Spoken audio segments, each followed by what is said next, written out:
Bom dia, queridos alunos, espero que estejam todos bem. Hoje nós falaremos um pouquinho sobre a arte em Aristóteles, o papel da arte na cidade, na política, na vida do ser humano para atingir a felicidade. Então, Aristóteles ele vai escrever uma obra que se chama a Poética 1 e a Poética 2.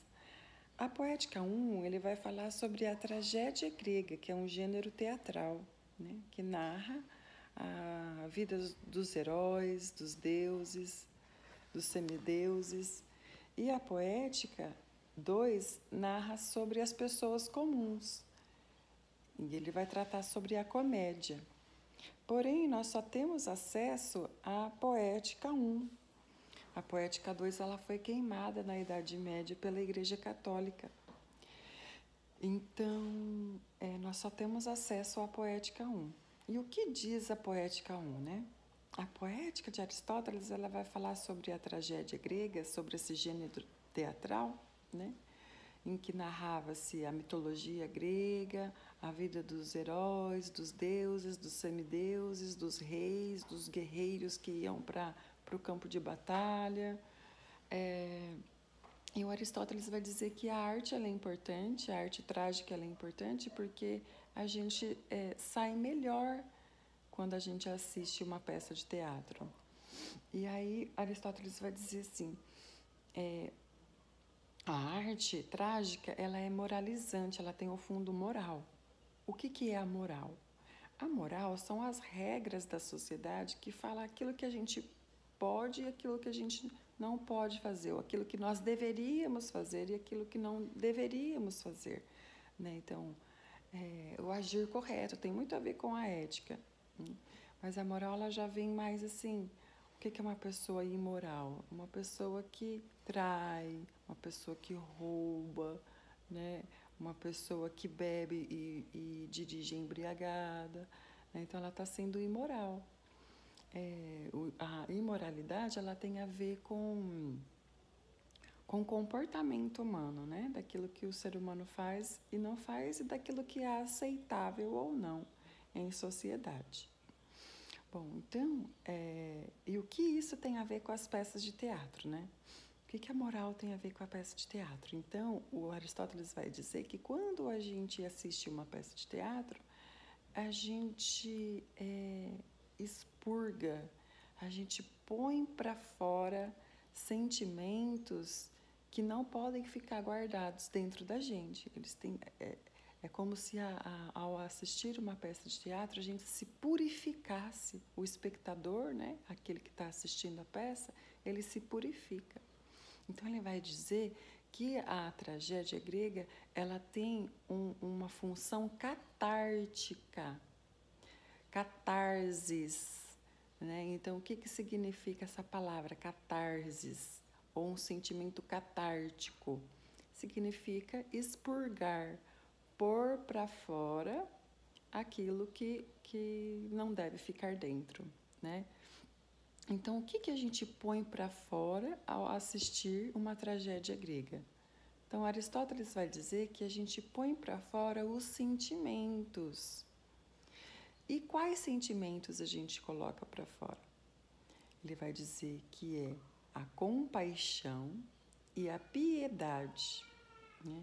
Por que a compaixão e a piedade? Na tragédia grega, o que é narrado? A vida do herói. Só que esse herói, ele não merece sofrer e a vida dele é cheia de sofrimento, cheia de superações, né, que ele precisa passar. Então, o Aristóteles ele vai dizer assim, quando a gente olha um Deus, por exemplo, o Prometeu acorrentado, né? O Prometeu, quando ele vai lá, ele rouba o fogo para a humanidade.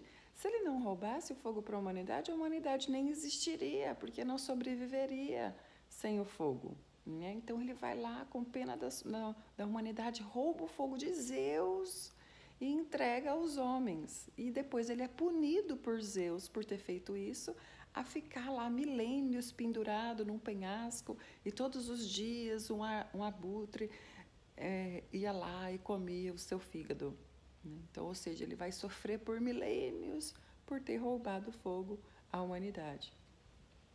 Então, quando a gente vê uma peça assim, né, uma encenação assim, o Aristóteles vai dizer que a gente sente compaixão.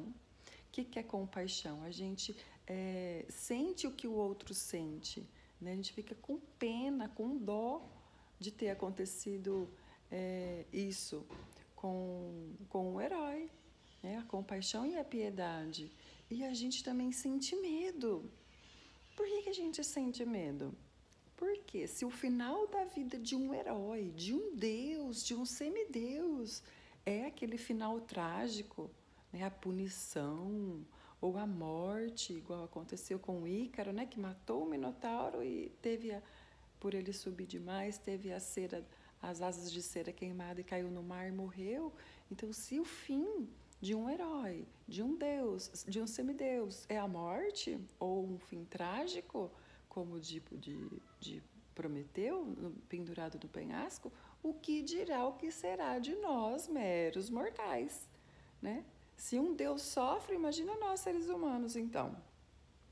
Então, por isso que o Aristóteles vai dizer que a gente sente compaixão e piedade e o medo, né? Então, a compaixão porque era um Deus e não merecia sofrer o que estava sofrendo, e medo porque, nossa, se aconteceu isso com ele, imagina o que vai acontecer com a gente.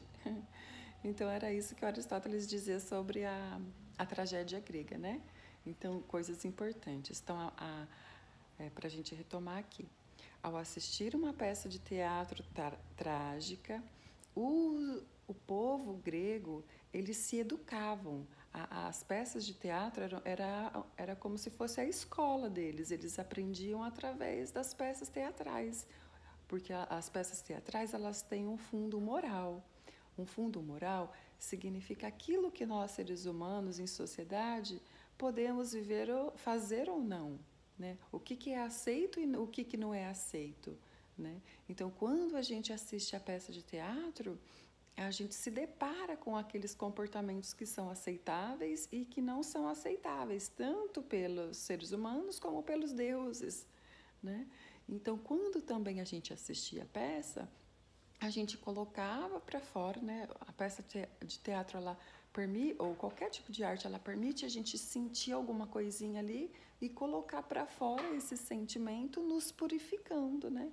Então, catarse, a palavra catarse, que significa expurgação, para a gente lembrar melhor, tem a ver, a palavra catarro, né? Quando a gente está com gripe, com tosse, a gente solta catarro, ou quando a gente tem um machucado, a gente solta pus. O que é isso? Isso é para pôr para fora aquela infecção, né? Então, catarro vem dessa palavra grega que é catarsis, né? Que o Aristóteles está falando, né? De colocar para fora aquilo que a gente está precisando para nos tornar pessoas melhores, né? Para nos purificar. Então, a tragédia grega, o teatro grego, ele permitia que a gente colocasse para fora o sentimento de compaixão, piedade e de medo, né? Pensando nisso, eu vou colocar para vocês de tarefa 2 músicas e aí vocês vão escutar a música até o final e depois vocês vão escrever quais sentimentos vocês sentiram ao ouvir essa música, tá bom? Se alguém quiser desenhar, pode desenhar também esse sentimento que sentiu. Tá bom, meus queridos alunos e amigos também, né? Desejo para vocês uma boa semana e um beijo no coração, muita purificação, muita arte na vida de vocês, porque a arte, ela é maravilhosa, ela nos purifica, ela nos torna melhores. Um beijo no coração e até mais.